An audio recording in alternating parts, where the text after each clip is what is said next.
is Adrien Cuellar-McGuire, and I am here this morning with the art collector and patron and civic leader, Howard Rachofsky. Howard, thank you for inviting us over. We appreciate it. Thank you for coming.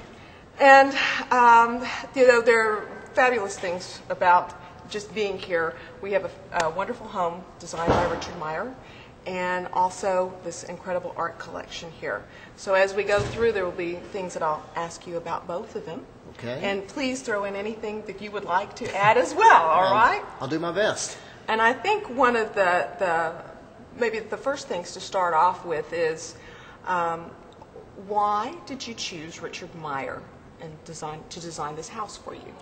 Well, it wasn't really a complicated decision. Actually, by dint of circumstance, I had gone to Atlanta in 1983 in the fall on a day such as today where it was crystal clear, the sun was shining, and the new HUMA Museum in Atlanta had just been completed by Richard. So it was pristine and perfect. The green lawn, the white building, and the great light quality in walking through it, and I just fell in love with it.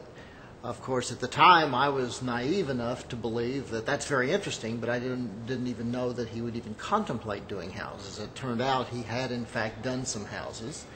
I contacted him, and he said, well, next time you're in New York, let's visit. So between the time that I had the first phone conversation with Richard and the time of the visit, he won the largest private commission in modern history, the Getty Museum. So I assume that if he's doing that, he won't have time for a small, simple house in Dallas, Texas. Mm-hmm. But it turned out that he was most excited about doing a building. He loves doing houses. They, for him, become laboratories for experimenting with ideas that he has. They're usually, it's one patron. It's easier to work with one person rather than a committee. And the programs are relatively straightforward, so he has more opportunity to experiment and explore ideas that he wants to ultimately use perhaps in more commercial projects. So we went through a long programmatic discussion. We did a design. We sent it out for bid. The bids came in at outrageous, and so the project was put on hold for several years, in fact, quite 5 years.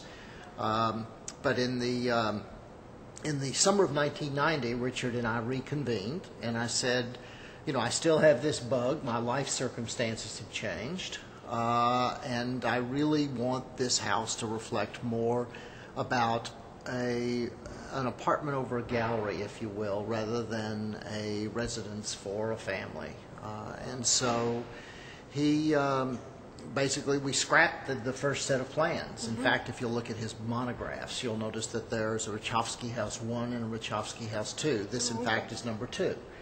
And so we agreed to continue to convene and try to come up with a new plan, which he did. We actually commenced construction in 1993. The building is finished in 1996, so it's now 11 years old. And there were very few changes once we got to this particular design and plan. It seemed to fall in place very well. And the building has stood the test of time. It's allowed us to present art in a very interesting way, in different context, in different scale, certainly different from a museum presentation. Mm-hmm. And I think it's among his most successful buildings. I think he would agree. And we've tried to be good stewards of the building and maintain it properly. So we're very excited about the whole process. It was a long process when you think it began in 1983 and wasn't completed until 96.